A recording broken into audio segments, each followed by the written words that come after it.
Madam video Banas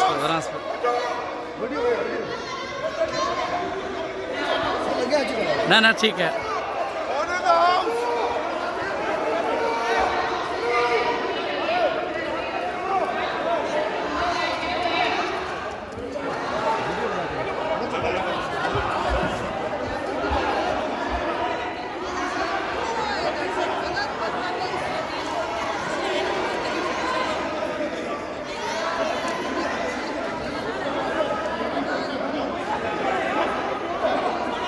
ये PTI के अरकान आए हैं, और गबोल साहब है, शहरियार शहर और अबड़ो साहब वो पीपल्स पार्टी वालों के साथ आए हैं। तो असेंबली के अंदर ये फड्डा हो गया है।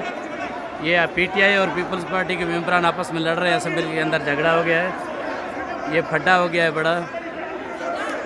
वो शहरियार शहर निकल के जा रहे हैं पीपल्स पार्टी के मेंबरान के साथ, वो चांडियो साहब वालों के साथ, वो शहरियार शहर जा रहे हैं असेंबली से बाहर पीपी वालों के साथ। असलम अबड़ो भी पीपल्स पार्टी के साथ निकल गया, बाकी गबोल बेचारा फंस गया है मेंबरों के बीच में, और ये लड़ाई हो रही है असेंबली में।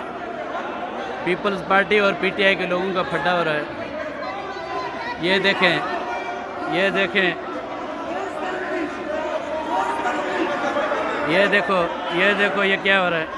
ये है सिंध असेंबली, ये लड़ाई हो रही है। वो दो मेंबर से निकल गए पीपी वालों के साथ, ये एक बेचारा फंस गया, उसको मारपीट हो रही है।